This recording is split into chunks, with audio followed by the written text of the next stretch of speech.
So is the psychopath born bad, or does he become bad? Despite all the research, there is no widespread agreement. Some believe it's genetic, while others blame social environment. Truth is, it is a bit more complicated. The question of whether psychopaths are born and made is actually usually framed in the kind of the old-fashioned argument of nature and nurture. It's either nature or it's either nurture. Dr. Kevin Dutton is a professor of psychology at Oxford University. He says there are new dimensions to the debate. Now the buzzword is epigenetics. Now, epigenetics is basically a kind of a subdiscipline of genetics, which looks at the way that various genes can be switched on by stimuli in your environment. Let's say that you've got a gun that's loaded, okay? Now, the bullet's not going to come out of the end of that gun unless someone pulls the trigger. Now, the pulling the trigger is done, when we talk about psychopaths, for instance, is done by the environment, usually abusive, or stressful childhood environment. But if you've got that gene and you have the environmental triggers that do fire that gun, that's when you can start developing the psychopathic personality. Sometimes psychopaths can come from a good home, like serial killer Ted Bundy, one of the most violent psychopaths ever known. Today, there is no cure for psychopathy, so the search continues. But the experts all agree on one thing.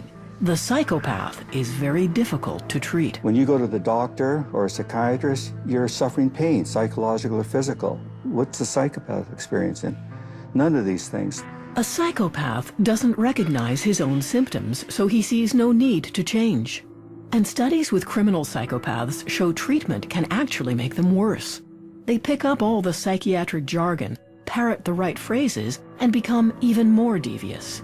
In one case, Steve Porter tried therapy on a psychopathic inmate. A year into treatment, he discovered the prisoner's diary. He gave specific examples of lies he had told me and acting jobs where I was kind of nodding my head and buying it. So essentially, in hindsight, I think my therapy was actually making him more violent. You're not going to magically inject empathy into somebody who does not have empathy.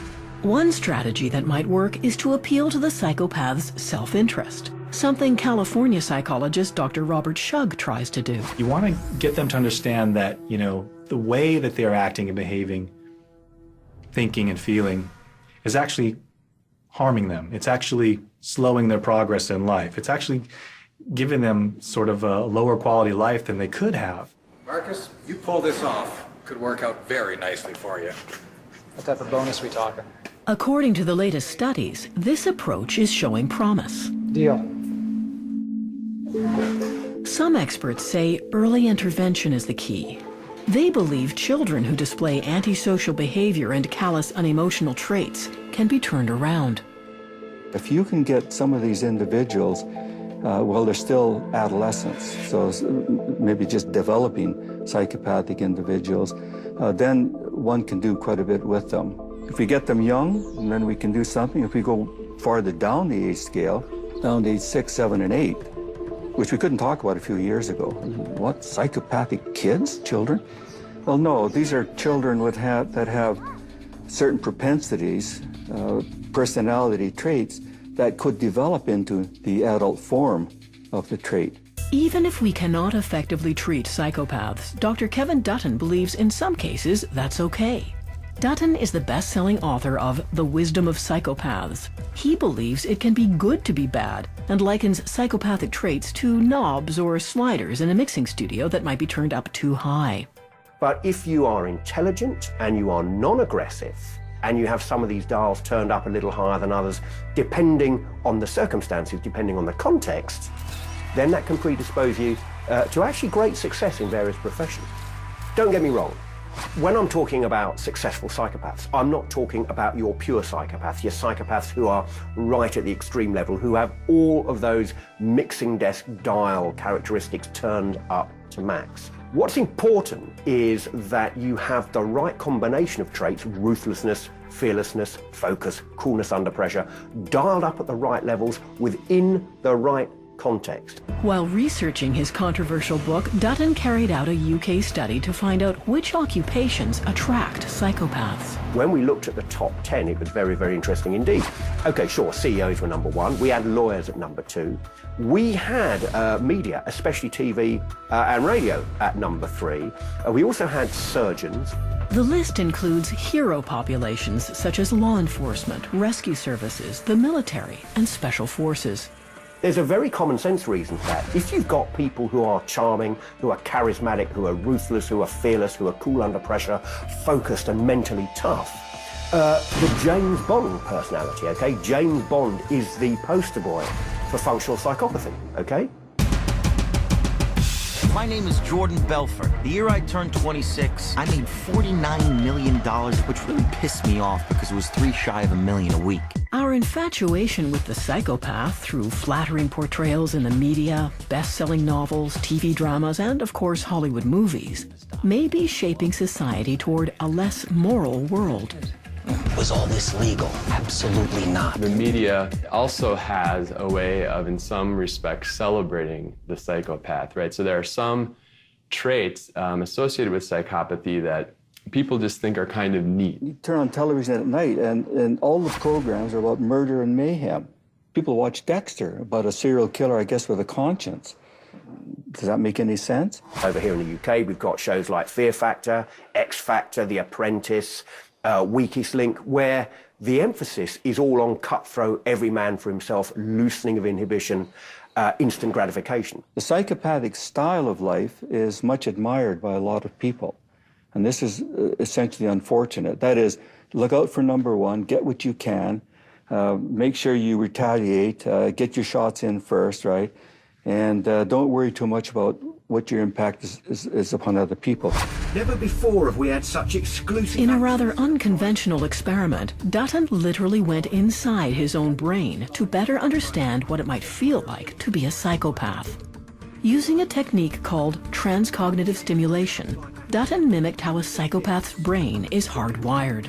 So, for instance, I turned down my anxiety levels a little bit and my inhibition levels. And I have to say, it did feel very different indeed. It felt like you've had maybe a bottle of wine, but without the attendant sluggishness, without the attendant tiredness. You felt very confident. Nothing really mattered too much. You felt like you could do anything. And there was a sense of bravado as well. If I could bottle it, I would. But fortunately, for those around me, it did wear off after half an hour. And Dutton agrees psychopathic traits are winning out in today's top professions, from politicians to pro athletes. If you've got a guy in a boxing ring and he's got his opponent against the ropes, he would be a complete fool not to finish him off as quickly as possible, as clinically and as effectively as possible. You want to do that in business, and all of a sudden people say, hey, you know, is that fair? Maybe that's unethical.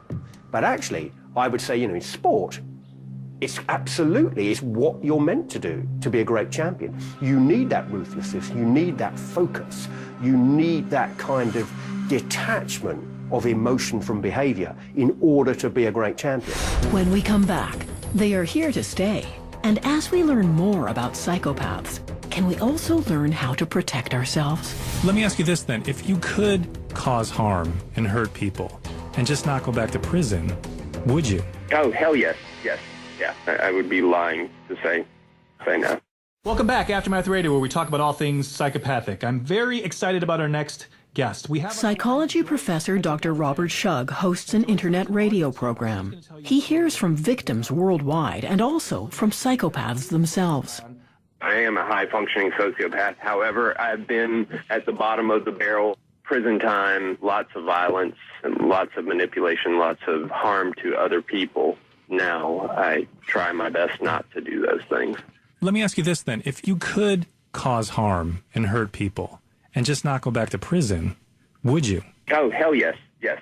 Yeah. I would be lying to say no. So this is really based more on a practical decision to stay out of prison. In success in life. I have a big picture of things that I want out of life. What I'd like to do to some people is highly illegal. Well, there you have it. That's not something you hear every day. Words straight from the mouth of the self-proclaimed psychopath. But I think it's very important to pay attention to them. It's very important to be forearmed with information about what the psychopath can do, because odds are very great that you will run into one in your own life. And when you do, it's crucial to recognize the red flags.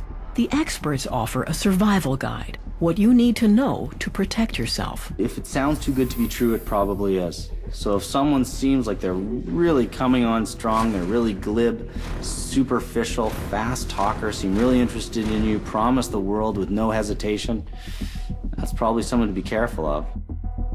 Don't be influenced by props and appearances. The winning smile, the captivating body language, the fast talk. They blind us from their true intentions. They're often the guy that opens the door to talk with you about a great business deal that you just can't pass up, and they actually seem genuine and real. Don't wear blinders. Enter new relationships with eyes wide open. Anyone who seems too perfect is likely far from it. Ask lots of questions. Whatever you're feeling, and if you do question things with your partner, then it is best to trust those instincts. Follow your gut feelings and run as far away from this type of person as possible. Know yourself. Psychopaths know what buttons to push. Be aware of your vulnerabilities and blind spots, and be wary of anyone who zeroes in on them. Set firm ground rules. Psychopaths want control, so establish and maintain strict boundaries. If you find yourself a target, know when to cut your losses and get professional help. If people know what to look for, if they understand the true essence of this disorder, if they realize how vulnerable they really are, if they don't pay attention to the red flags, if they understand how intense the damage can be if they ignore the red flags, this can all be very helpful, and I think it could go a long way towards stopping, the amount of destruction that these individuals can cause.